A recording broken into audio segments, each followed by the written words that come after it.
Oyate wankan tanka onchimaye yelo. Oyate zanichi pelo. Hey ah oye wa hello hey oy. Welcome to Native Strength. I'm Hyapatia Lee. Almost 20 years ago, I was honored to be named Blessed Woman for the Lost River Band of the Cherokees.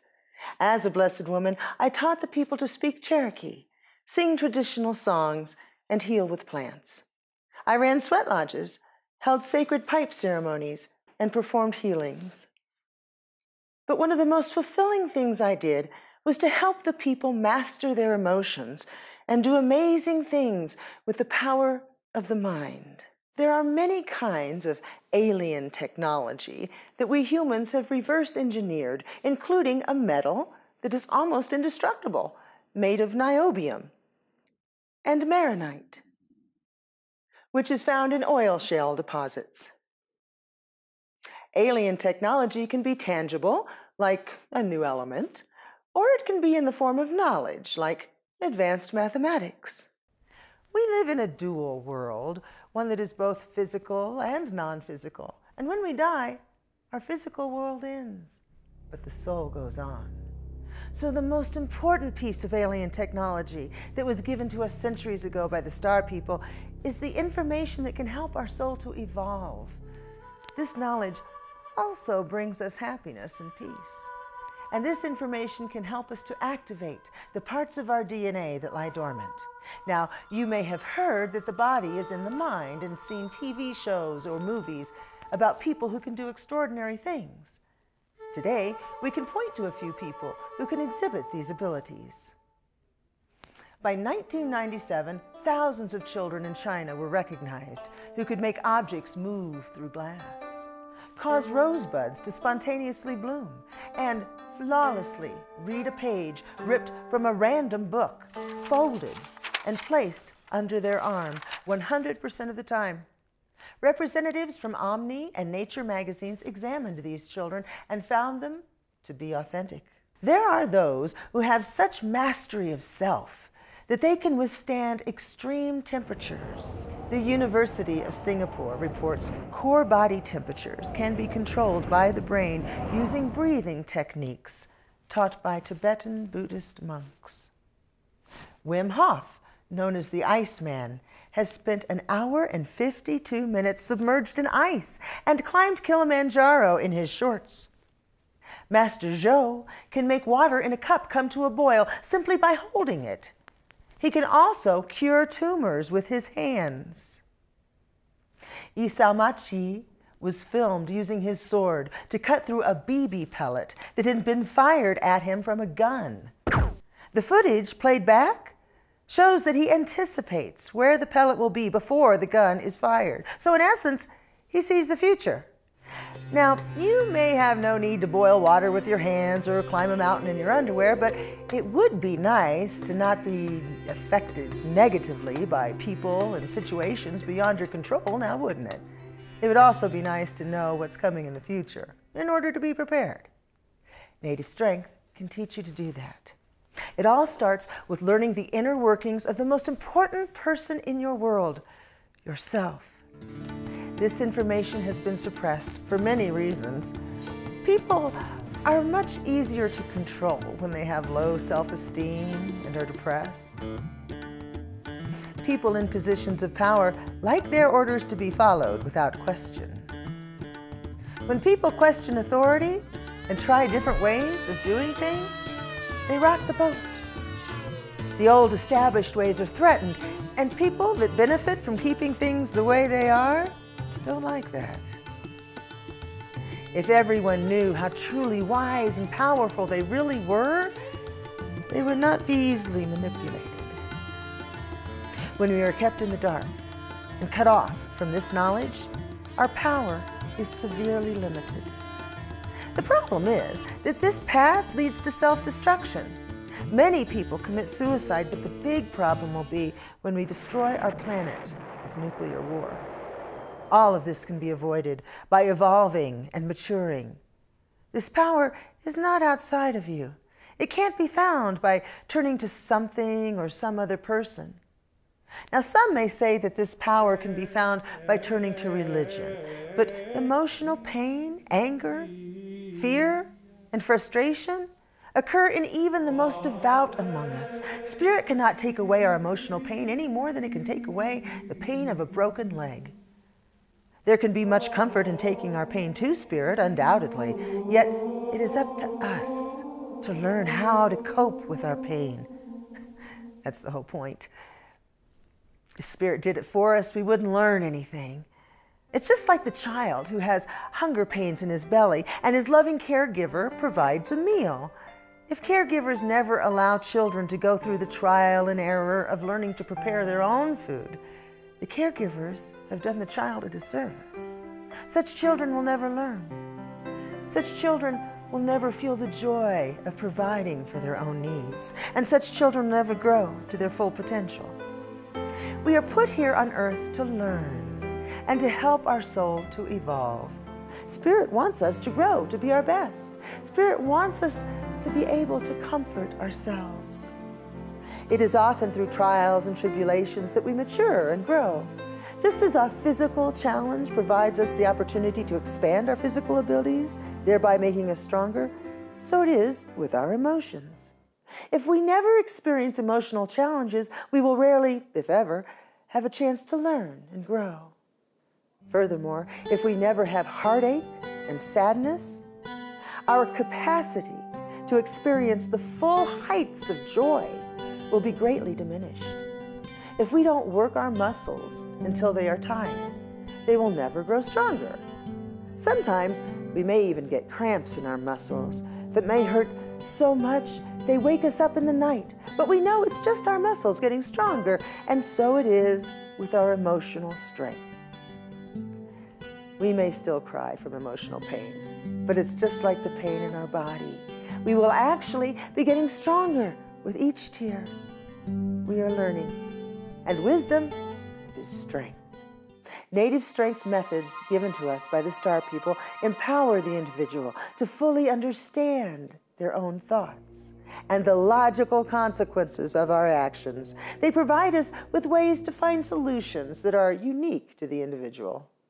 These tools were given to us in hopes that they would be used to help us to evolve and grow past the need for war. In order to stop fighting others, we must first stop fighting ourselves. We're often our own worst enemy.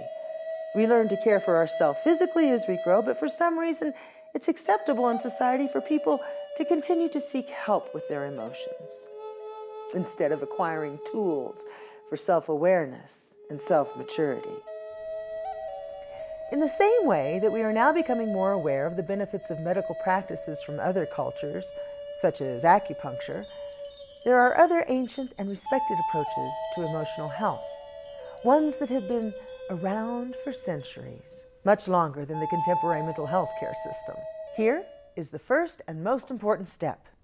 We have been told that people who hear voices are mentally ill, yet when we read words on a page, we hear a voice in our head that makes sense of the letters we see.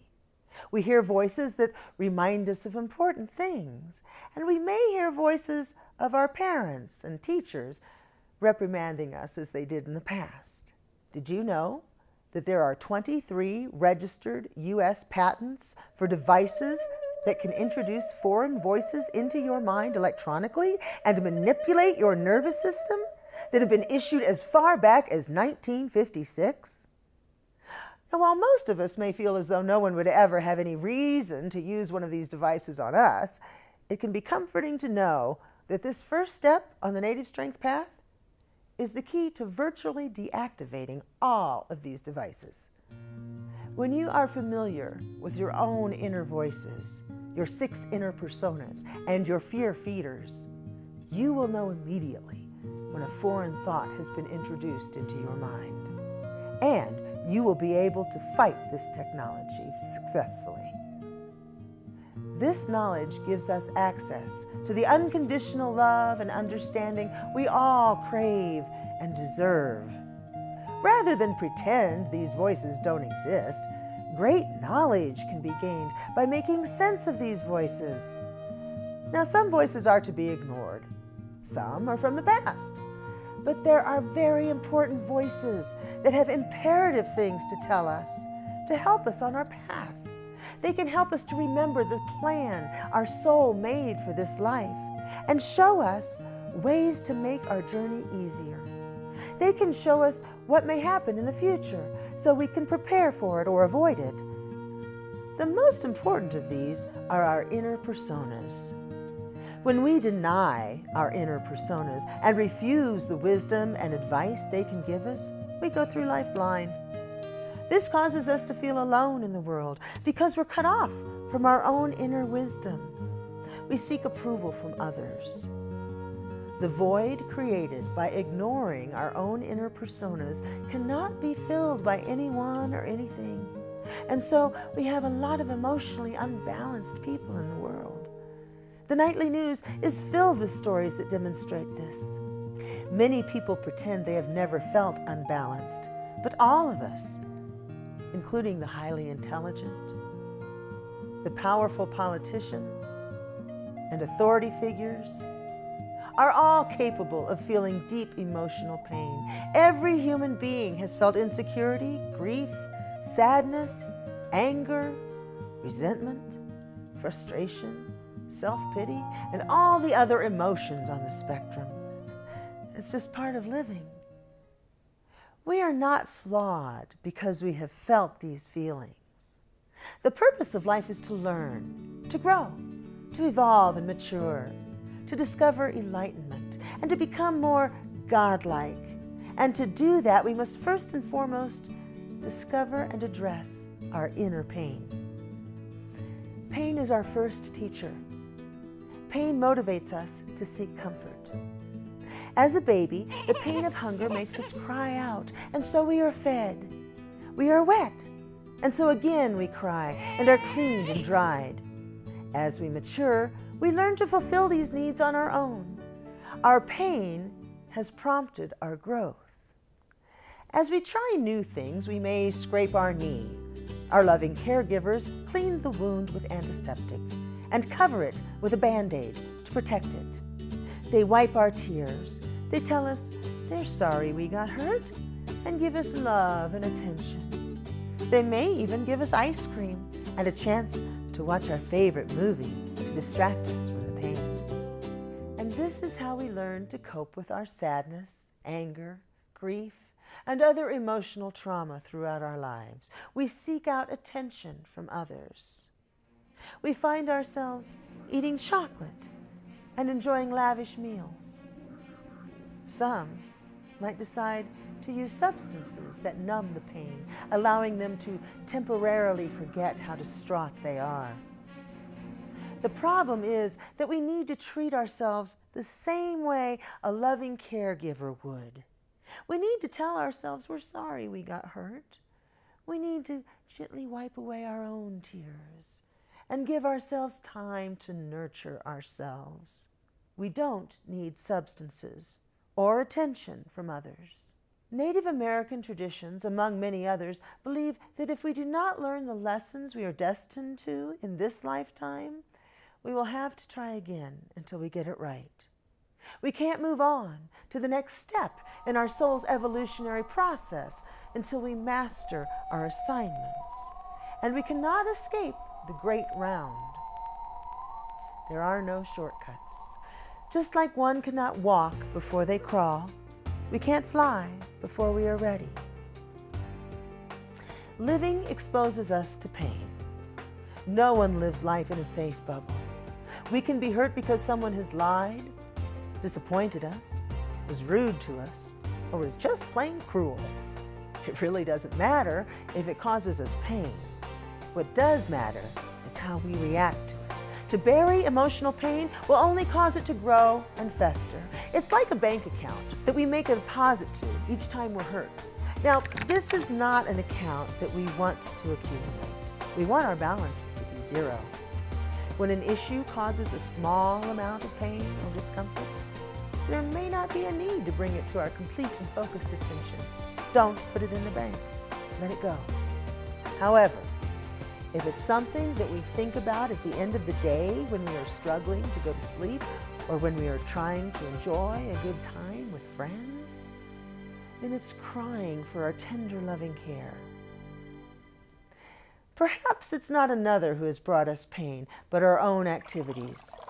There's an old Cherokee prayer in which one asks God for the strength to fight our greatest enemy, ourself. There's a medicine story called The Flowering Tree that illustrates how the psyche works. The emotions are like a little boy and girl that must be reasoned with. Now, in this medicine story, it's very important to keep in mind that all characters are part of ourselves, inside our own skin. This story will introduce you to your inner personas. And knowing your inner personas is the first step in making the wheel of life, or the Star Maiden circle, come to life. The people did not trust each other and were not friendly to one another. We can often be mean to ourselves, even calling ourselves names. They had all heard about a very powerful person who lives by the river, and this person could straighten out all problems. But no one wanted to admit that they had any problems, so when they needed help, they had to sneak down to the river so no one else would see them. Our ability to comfort and solve our problems is hidden from us. It's common in Native tradition, regardless of tribe, to go down to the river when we want to be alone or when something is troubling us. So going to the river means seeking comfort in this story. One day, a little boy and girl come back from the river and start talking about the person who lives down there. The people all act like the children are lying, even though they all know they are right. Sometimes we may tell ourselves we are capable of facing anything, but then we hear ourselves say we're deceiving ourselves.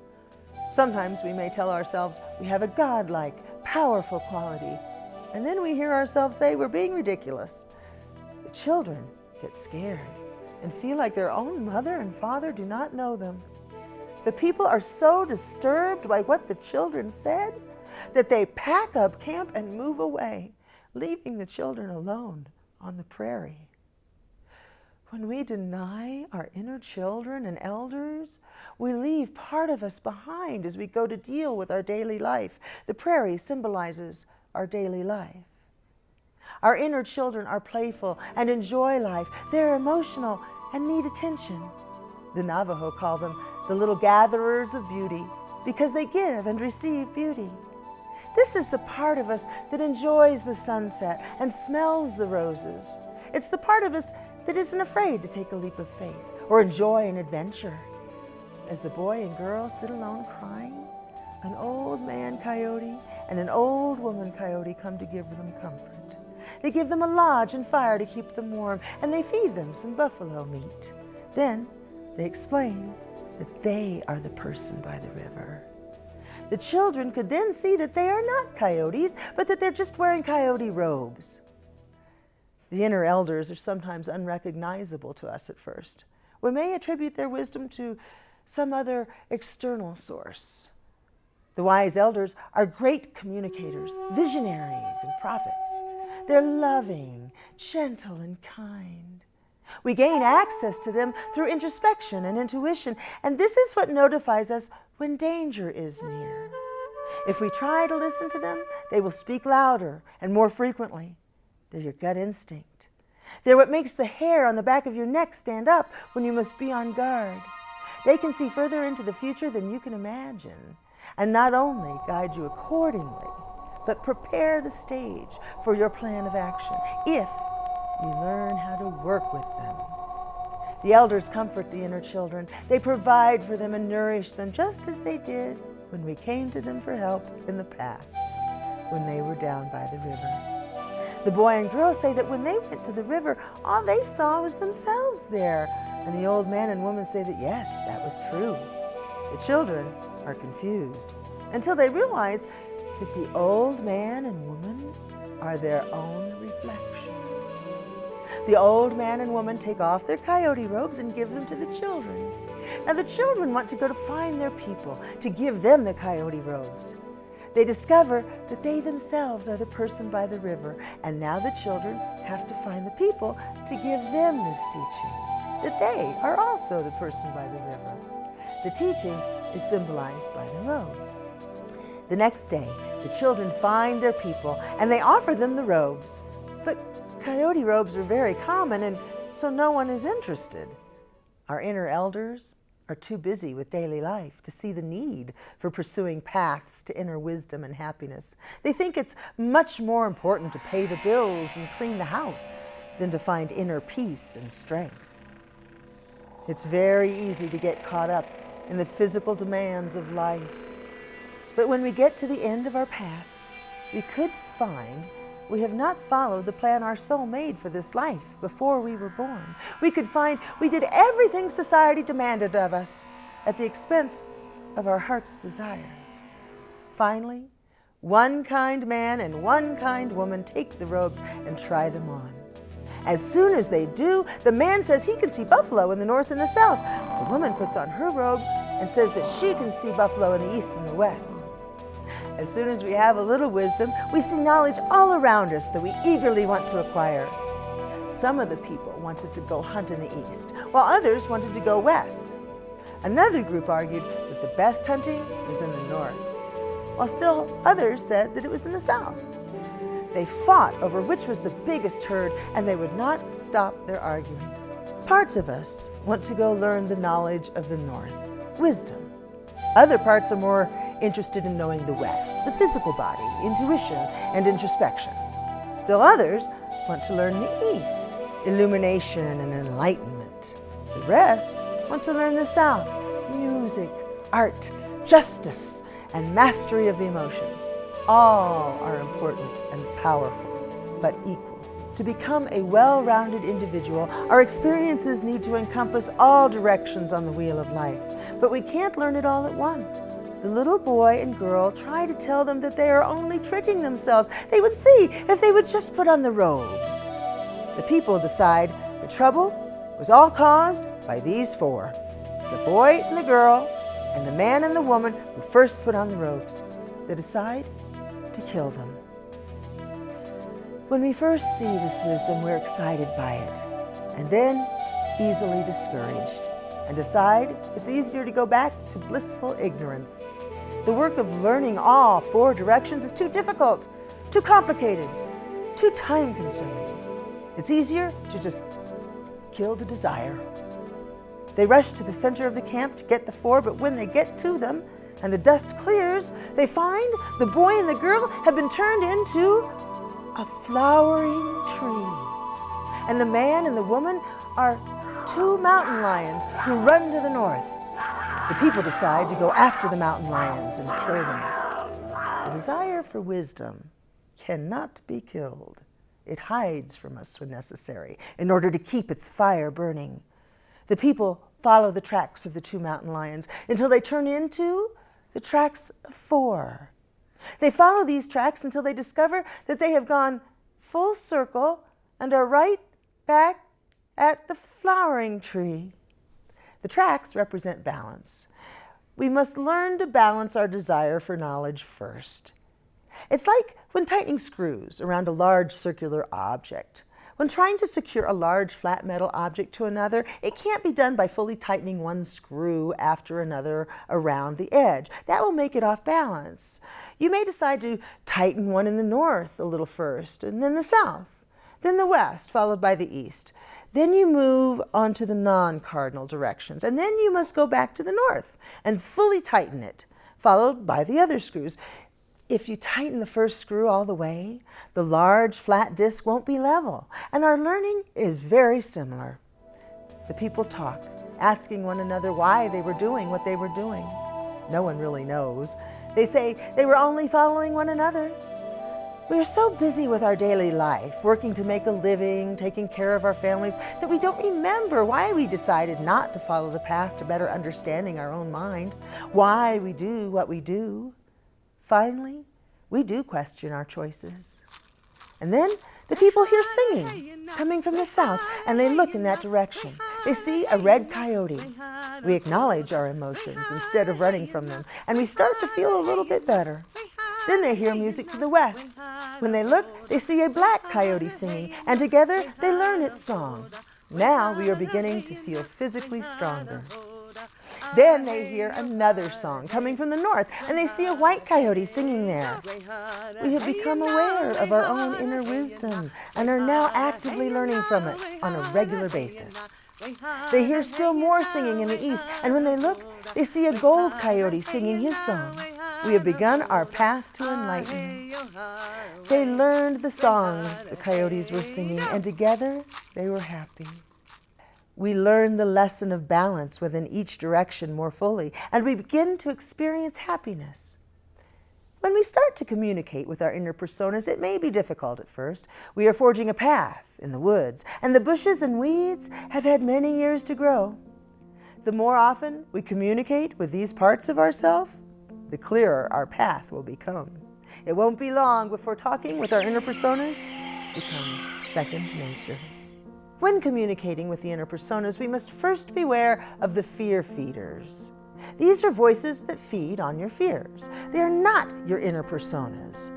The more you allow them to speak, the more you empower them, and the more you listen to them, the stronger your fears will become. There's an old Cherokee story a grandfather tells his grandson. There are two wolves inside each of us. One is good and loving. He gives to the people and provides for his family. He is kind to everyone. The other wolf is greedy, jealous, and mean. He steals from people and fights with everyone he meets. These two wolves are always fighting inside us. After some thought, the child asks, "Which one wins?" The wise grandfather replies, "The one you feed." When the fear feeders are strong, the inner personas have to compete with them to be heard. Don't feed the fear feeders by giving them a voice. Think about the 5 aspects of your life: physically, emotionally, intellectually, spiritually, and creatively, which is also sexually, as well as within the arenas of your life: your family, your social group, religion, your government, and your economy. And this is where you may get some great insights. When you're done, congratulate yourself on taking an important step towards your happiness. Now, most people will have a tendency to put this exercise off. They will promise themselves that they will do it and will set aside a perfect time and place. It's far better to do bits and pieces of it in less than ideal situations. We're creating a path to a part of us that has been abandoned and ignored. The desire to create the right time and place can be an obstacle our subconscious places on our path that furthers this separation. It's as if we are afraid to take the first step. We instinctively know that we have not done right by these personas, and so we want to make it up to them by preparing the perfect time and place to meet. But it's like the child who does not long for the lavish vacation as much as some simple time alone with undivided attention in the same old apartment. We strive to be like the grass that bends with the wind and does not break. Love yourself. You deserve it. After all, just look at all the things you have survived and how far you have come.